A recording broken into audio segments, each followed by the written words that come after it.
So, welcome back. Hopefully you watched the intro video and so you have a little bit of a better idea of who I am, what I'm doing. I also figured that before I actually talk about week one and what has happened in week one, that it would help, especially for those of you who are trying to support someone who is taking the bar exam or are taking it yourselves,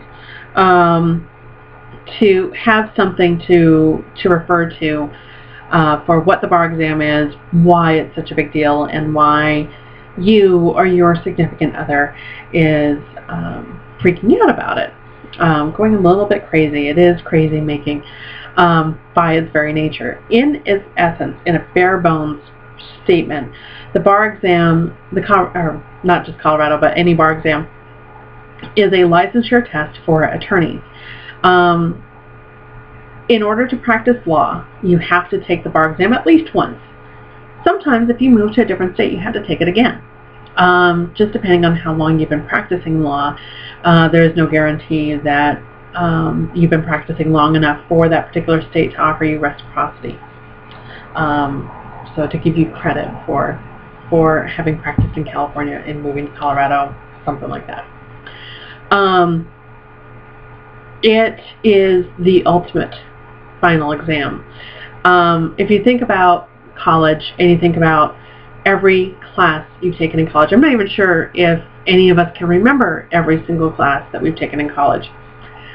Imagine that in order to get your degree, in order to be able to go out into the workforce, you had to take a final exam on one final exam on every subject that you studied in college.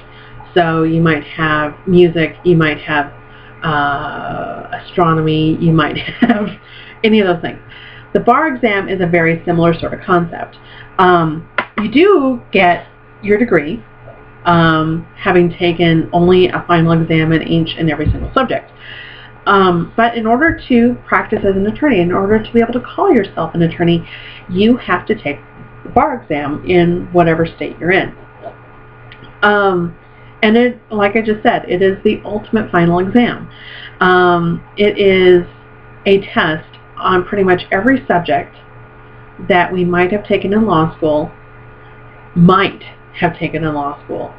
and then some.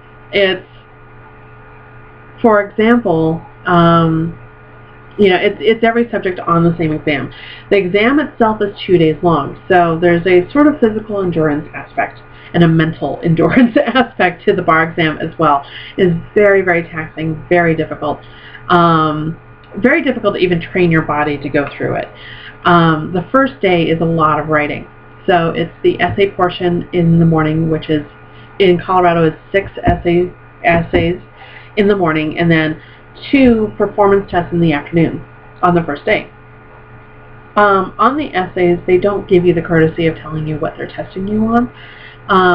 So 6 mixed subjects. That could be one of any subject, 14 to 16 subjects that are tested.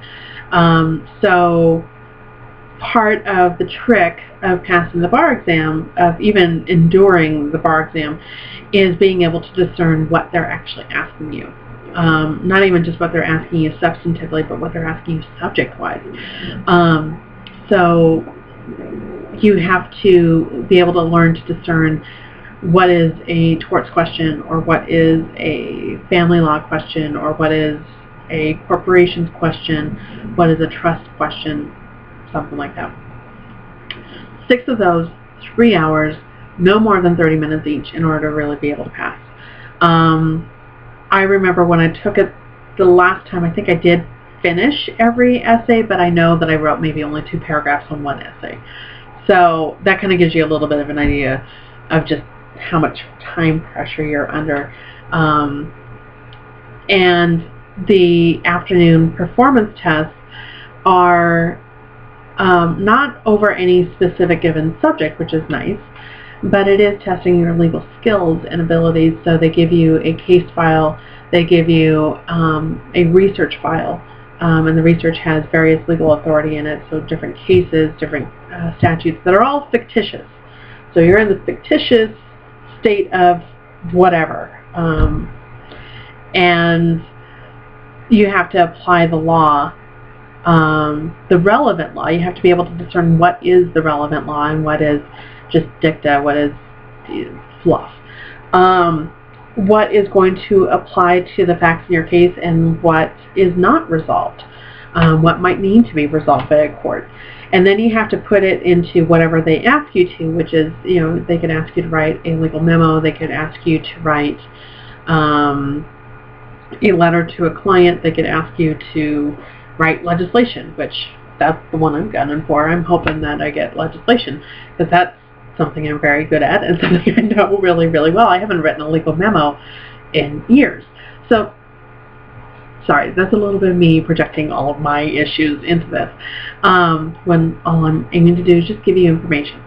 The second day of the exam is 200 multiple choice questions.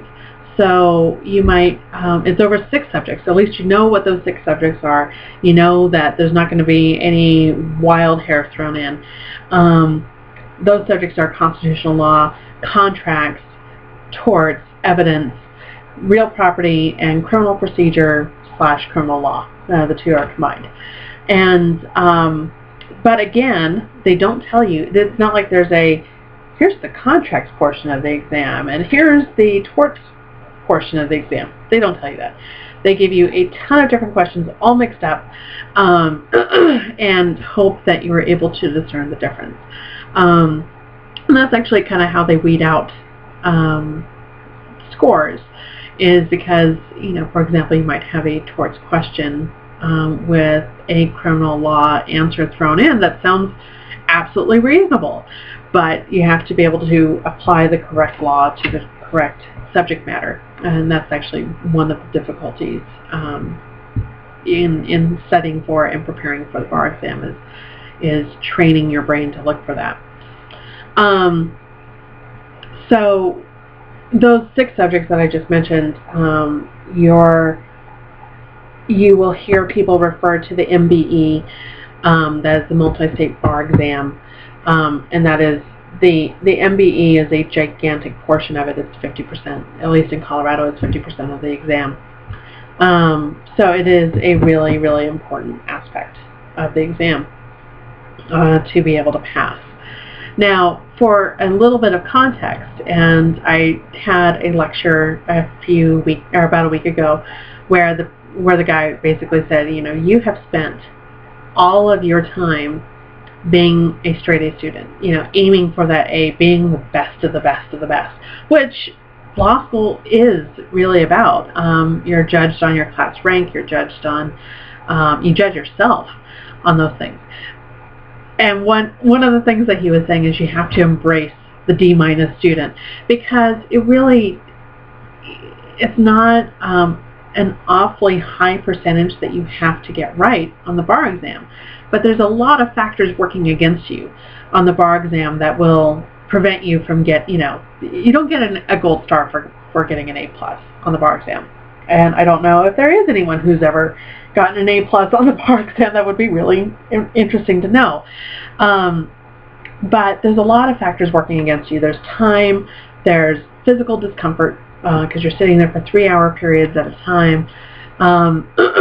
You are, at least for the Colorado bar exam, you're in a warehouse with a ton of other people, which itself can be kind of off-putting. It's just not a natural state of being for a lot of people. So if you're supporting someone who is taking the bar exam, I want you to kind of have a little bit of context for what they're dealing with. And if you are already taking the bar exam, hopefully you'll send this to the people that are supporting you so that they understand a little bit more of what you're going through. I did get this wonderful handout, which I'm going to show you, which is going to be backwards. All right, awesome. The Pass the Bar handout for significant others. Feel free to see if you can find this online. I got this sent to me by somebody else, but I wanted to give you just a little bit of context. Again, remember, ultimate final exam is sort of one of the big deals of that. In order to pass the bar exam, it's recommended that you study at least 600 hours. I don't even know if I can log that much. But I can say this, that I have been studying between 10 and 12 hours a day just in the first week. And it's only going to get better from there. You are probably, your significant other is probably going to be writing dozens of practice essays. And one of the things that you can do is actually offer to help read some of them. You may not know the law, and you may not be able to help them, with, oh, well, you didn't really understand causation. You didn't really talk about proximate cause all that well. It doesn't matter. Is it readable? Is it something that makes sense? I heard this rule that, write as if you're writing for your grandma. So really kind of explain what the law is in very simple, easy to understand terms. And so that is something that a significant other can certainly help with. Is it understandable? Because that's an important skill, especially on the performance test and especially on the essays.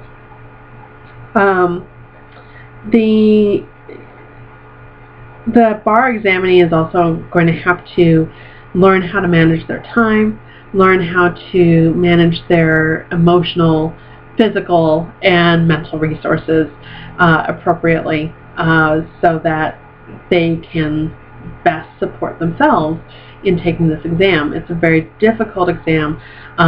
Take it from experience. I am not a dumb person as much as I have tried to convince myself I am. And I have failed the bar exam twice. And I am planning to pass this time around.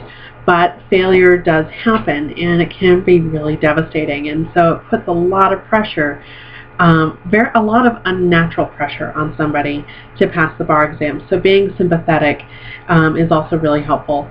And avoiding major conflicts or confrontations is kind of essential. I have heard some horror stories about someone who, the day of the bar exam, got a note from her husband saying, "I'm taking the kids and leaving you." Really, if you have any care or concern for the people you love, do not do that to them during the bar exam. Just don't. It's too much stress. It's too much to handle. I myself am experiencing a death in the family. Of course, there's no choice in that. And so I'm having to sort of manage my resources and manage my own sense of guilt over that, and feeling like I'm too selfish. Your bar examinee, whoever's watching this, is going to go through a ton of different emotions and a ton of different stress responses. And one of the most essential skills on the bar exam, or to pass the bar exam, is being able to manage your stress. And I am, throughout all of these video series, I'm also going to be talking about what I have been doing to manage my stress that might hopefully be helpful to somebody else and informative. But the bar review process, in order to pass, most people sign up for a commercial bar exam review course. One of the major ones is Barbary, another one is Kaplan. There's others called Micromash. There's others that are actually just private tutors that check in with students once a week or once a day or whatever else. Whatever it is that you have signed up for or your significant other has signed up for, it's a significant investment in time and money. And so, this is just one example of one of the books that I have to go through. I have about 10 books. That's the biggest of them. But it's a significant investment of time and energy. So one of the biggest things to do and to be aware of for the bar exam is just be sympathetic. You're having to cram in 6 to 8 weeks' time for the biggest final exam you're ever going to have. And if you don't do well on it, then you're going to have to end up doing it again. And that I'm on my third try with this, and it's not a fun experience to have to do it 3 times. So the most that you can support and show your love and affection for the person that is taking the bar exam, the better that they're going to do, and the better that they're going to feel if they pass, and they'll know who to go to if they fail. So thank you so much for listening, and I'm sorry that this was so long, but hopefully talk to you all soon.